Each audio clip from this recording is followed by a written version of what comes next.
Hi everyone, ಎಲ್ಲರೂ ಹೇಗಿದ್ದೀರಾ? ಎಲ್ಲರೂ ಚೆನ್ನಾಗಿದ್ದೀರಾ ಅನ್ಕೊತೀನಿ. Welcome back to Mallika YouTube channel.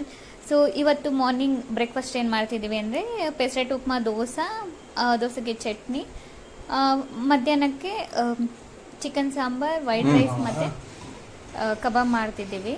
So ನೋಡಿ ಏನು ಮಾಡ್ತಿದ್ದೀನಿ ಅಂತ ಜಸ್ಟ್ ನಾನು ಕುಕ್ಕಿಂಗ್ ಸ್ವಲ್ಪ ತೋರಿಸ್ಕೊಡ್ತಿದ್ದೀನಿ ಅಷ್ಟೇ. ಆಲ್ರೆಡಿ ನಾನೇನು ಎಕ್ಸ್ಪರ್ಟ್ ಅಲ್ಲ ಕುಕ್ ಮಾಡೋದ್ರಲ್ಲಿ, ಜಸ್ಟ್ ಸುಮ್ಮನೆ ಕ್ಯಾಶುವಲ್ ಆಗಿ ಮಾಡ್ತಿರೋದು. ಅದರಲ್ಲೂ ಪೆಸರೆಟ್ ಉಪ್ಮಾ ಅನ್ನೋದು ಆಂಧ್ರ ಪರ್ಸನ್ ಒಬ್ಬರು ನಮ್ಮ ಆಫೀಸ್ ಕೊಲೀಗ್ ಬಂದಿದ್ದಾರೆ. ಸೊ ಅವ್ರು ನನಗೆ ಹೇಳ್ಕೊಡ್ತಿರೋದು ಆ್ಯಕ್ಚುಲಿ ಈ ಥರ ಮಾಡೋ ಟೇಸ್ಟ್ ತುಂಬ ಚೆನ್ನಾಗಿರುತ್ತೆ ಅಂತ. ಸೊ ಆಲ್ರೆಡಿ ಅವ್ರು ನೆನ್ನೆ ಹೇಳಿದ್ರು ಈ ಥರ ಸೋಕ್ ಮಾಡಿಟ್ಟಿರು, ಮಾರ್ನಿಂಗ್ ಗ್ರೈಂಡ್ ಮಾಡಿ ಕುಕ್ ಮಾಡ್ಬೋದು ಅಂತ. ಸೊ ಸೋಕ್ ಮಾಡಿ ಈಗ ನಾನು ದೋಸೆ ಮಾಡ್ತಿದ್ದೆ. ಹಂಗೆ ಬೇಗ ಚಿಕನ್ನು ಫಿನಿಶ್ ಮಾಡಿಬಿಡೋಣ ಅಂತ. ಚಿಕನ್ ಸಾಂಬಾರು ಏನು ಈಸಿ ಅಲ್ವಾ, ಸೊ ಅದಕ್ಕೆ ಚಿಕನ್ ಹಾಕ್ಬಿಟ್ಟು ಉಪ್ಪು ಮತ್ತು ಅರಿಶಿನ ಹಾಕಿ ಸ್ವಲ್ಪ ಹೊತ್ತು ಕುಕ್ ಮಾಡಿಬಿಟ್ರೆ ಮತ್ತು ಮಸಾಲ ಹಾಕ್ಕೊಬೋದು, ಈಸಿ ಆಗುತ್ತೆ ಬೇಗ. ಆಮೇಲೆ 1 ವಿಷಲ್ಗೆ ನಾವು ಇಳಿಸ್ಬಿಡ್ಬೋದು. ಸೊ ಈಗ ನಾನು ಮಸಾಲೆ ಎಲ್ಲ ರೆಡಿ ಮಾಡಿ ಮಿಕ್ಸಿ ಜಾರ್ಗೆ ಹಾಕ್ಕೊಂಡು, ಸೊ ಅದಕ್ಕೆ ಪುದೀನ ಮತ್ತು ಕೊತ್ತಂಬರಿ ಸೇರಿಸ್ತೀನಿ. ಅದು ಹಾಕಿ ಈ ಥರ ಸಾಂಬಾರು ಮಾಡಿದ್ರೆ ನಮ್ಮ ಅಪ್ಪಗೆ ತುಂಬ ಇಷ್ಟ ಆಗುತ್ತೆ. ಅದಕ್ಕೆ ನಾನು ಮನೇಲೂ ಹಿಂಗೆ ಮಾಡೋದು. ಸೊ ಪುದೀನ, ಕೊತ್ತಂಬರಿ ಸೊಪ್ಪು, ಓಕೆ, ಇದನ್ನೀಗ ಗ್ರೈಂಡ್ ಮಾಡ್ತೀನಿ. ಅದು ಇನ್ಸ್ಟೆಂಟಾಗಿ ನಾನು ದೋಸೆ ಕೂಡ ಇಲ್ಲಿ ಮಾಡ್ತಿದ್ದೀನಿ ನೋಡಿ. ಇದು ದೋಸೆ, ಆನಿಯನ್ ದೋಸೆ.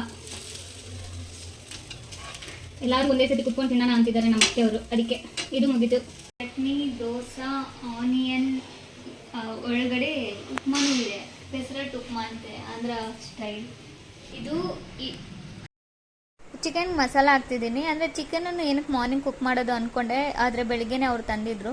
ಕುಕ್ ಮಾಡಿ ಇಟ್ಬಿಟ್ರೆ ಮತ್ತೆ ಮಧ್ಯಾಹ್ನಕ್ಕೆ ಬರೀ ರೈಸ್ ಮಾಡ್ಕೋಬೋದಲ್ವಾ, ರೈಸು ಮತ್ತು ಕಬಾಬ್. ಅದಕ್ಕೆ ಈಗಲೇ ನಾನು ಮಸಾಲೆ ಮಾಡಿ ಇಟ್ಬಿಡ್ತಿದ್ದೀನಿ. ಮತ್ತು ಯಾಕೆ ಸುಮ್ಮನೆ ಟೈಮ್ ವೇಸ್ಟ್ ಮಾಡೋದು, ಇನ್ನು ದೋಸೆ ಎಲ್ಲರಿಗೂ ಹಾಕೋಷ್ಟರಲ್ಲಿ ಲೇಟ್ ಆಗುತ್ತೆ. ಇದಕ್ಕೆ 32 ಆಲ್ಸ್ ಇದು ಸ್ವಿಚ್ ಬೇಕಾಗಿತ್ತು, ಅದು ಕಿಚನಲ್ಲಿ ಮಾತ್ರ ಆಯಿತು. ಹಾಲಲ್ಲಿ ಮತ್ತು ಬೇರೆ ರೂಮಲ್ಲೆಲ್ಲ ಚೆಕ್ ಮಾಡಿದ್ವಿ, ಆಗಿಲ್ಲ. ಸೊ ಮತ್ತೆ ಜಾಗ ಮಾಡಿ ಸ್ಟಾರ್ಟ್ ಮಾಡಿದ್ವಿ. Aluminum foil we kept because like inside that should not get dirty, so that's why we started putting chicken on this.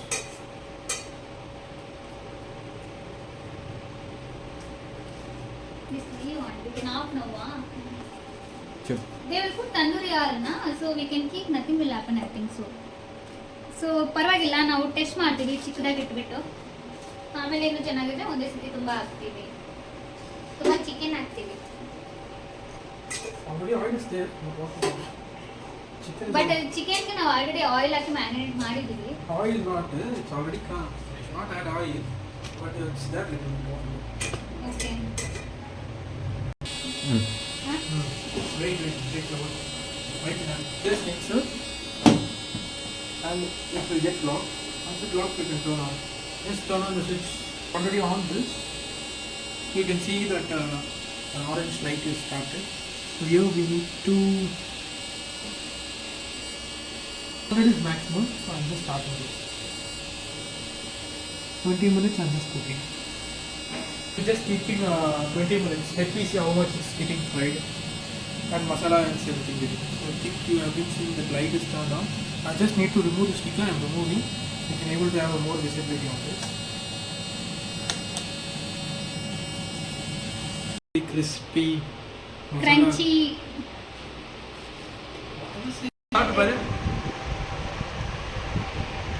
Air ಫ್ರೈಯಲ್ಲಿ ಕುಕ್ ಮಾಡಿರೋದು ನೋಡಿ ಎಷ್ಟು ಚೆನ್ನಾಗಿ ಬಂದಿದೆ. So maybe